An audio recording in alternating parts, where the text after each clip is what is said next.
So what is free speech? Can you say anything about anything anytime? Can you publish the nuclear codes on TikTok? Or give away other secret information? Can you propagate terrorist propaganda? Can you dox people? Or invite an angry mob to demonstrate outside the house of your ex-wife? Can you profit off a crime by telling the story? So we can't literally say anything at any time. At the same time, free speech is the bedrock of democracy, so we have to contend with this apparent contradiction. There are all kinds of laws around the world restricting free speech, everything from the prohibition of blasphemy to hate speech. In some countries, you can publish classified information, so if someone with access to this information can obtain it and hand it to the journalist, that person who obtained the secret information, that person has committed the crime, but the journalist who published the classified information does not. In other countries such as Japan, you just cannot publish classified information regardless of where it came from or who it is that's publishing it. These questions illustrate the difference between saying things and doing things. You can commit crimes with speech. If you cause harm, then you are responsible for that harm. So when someone says that they are a free speech absolutist, ask them, what do they mean by that? Can you literally say anything about anything without regard to the consequences? When you see free speech in the news, it is typically not an issue I mentioned already.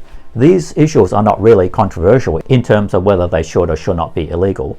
We all agree that certain things cannot be made public, such as the location of someone in the Witness Protection Program. Controversy occurs typically when people get their feelings hurt. That's when it gets attention, that's when it's clickbait, that's when people want to see it. This occurs when someone says something outrageous, like denying the Holocaust or open displays of racism. People get offended. Also, people get upset over disinformation. So banning disinformation, it tends to just draw attention to the disinformation. If people are willing to believe some random Facebook page over a more trusted source, and their own paranoia won't let them be guided by advice from governments or other more established institutions, then aren't they themselves equally responsible for any harm that disinformation causes? So what do I think? If your speech is intended to do harm, and it actually does harm, then it is libel or slander. If it threatens life or it causes violence, then it should be a crime. However, there should be no protection for being offended. I don't think anyone has a right for protection to being offended, a right from not hear outrageous things. Now, especially if your name is not directly mentioned, then you cannot really claim to be offended. If someone mentions your name, then that is potentially slanderous or libelous.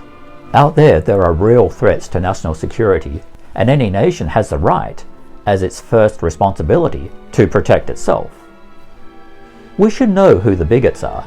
We should let them tell us, and we should decide on our own what bigotry is. Hate speech must be defined as intended to cause harm and actually cause harm, not just being offensive. Only if proven and quantifiably harmful that harm has actually been done should a prosecution occur. There should be a victim, and there should be demonstrable harm done. The hate doesn't go away by not saying it. There will always be speech we don't like. Bad ideas must be brought forward in order to squash them on their merits, not sweep them under the carpet. The process may be ugly, but will more effectively separate good ideas from bad ideas. We all have the right to be wrong. Now, deplatforming, this is a tricky issue. Is it really an issue of censorship or free speech? There is a paradox here. If you favor free speech, then you must support the right of people to call for deplatforming. So we are outside of governments imposing limits on speech to non-governmental organizations seeking to silence views they think should be opposed. There has always been deplatforming. Before social media, you could write a letter to the editor. The editor would choose which letter to publish, effectively deplatforming the rest. You couldn't really complain about it. It just wasn't possible to publish every letter that was sent into the editor. Now with social media, digital platforms can publish as much as they want, so that justification for the apparent deplatforming is gone. Let's take the example of Cambridge University disinviting Jordan Peterson to give a speech.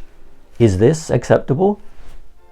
That's a value judgment. Cambridge also won't let me speak, so am I being deplatformed? The university has a right to invite, or, bad-mannered as it may be, disinvite a speaker after inviting them. But is this a good idea? Pandering to students is a failure of leadership, but not as a free speech issue.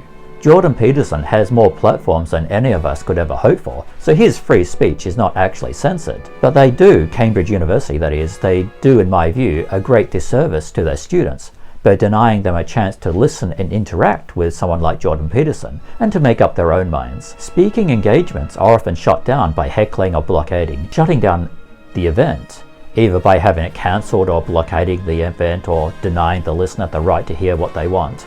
I think this should be illegal to shut down an event. I think if someone establishes an event, they should have the right to have it, and no one should be able to shut it down, and they should be actively prevented from doing so. We get into issues like self-censorship, debanking and cancelling. When one group of people find they have the power over others to control what they say, in my view, they are seduced by that power, justified by the illusion that they are doing good, where actually they're just exercising power. You could say you have free speech, and also you are responsible for the consequences of your speech. So what does this mean? Should you be open to doxing? Is harassment okay? Should you try to get someone fired because you don't like what they say about something? Should you shut down events with white noise and other spoiling tactics? The answer is no. But ideas should be combated with other ideas, not material harm. Freedom of speech must not be used to justify harassment, to target individuals and claim it's free speech. So long as the harassment can be proved, the person may be prosecuted. Limits on free speech should continue to be dispassionately defined and codified in law. This is difficult. If we can't agree on what hate speech is, legislators have no business codifying it into any laws and regulations. I haven't provided all the answers here. Some stuff I said contradicts other stuff. It's difficult to determine what's okay and what's not. I would just say that if there is any doubt about what you do, the speech must be allowed.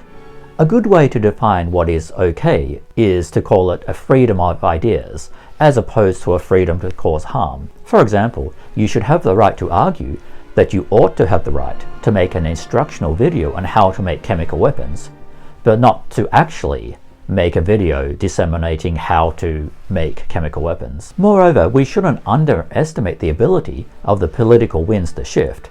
If we successfully prevent some, for example, an anti-trans speaker from giving speeches at universities, the precedent will be used in the future to ban pro-trans rights speeches at universities in the future.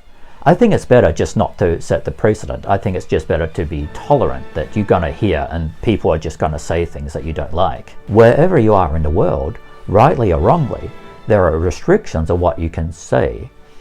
Be sure you know what they are and to be ready for any consequences that might occur if you are willing to push the boundaries. I wish you good luck if you have the courage to do so, passing on the gift of free speech to the next generation. My name is John Alexander. Thank you very much for watching.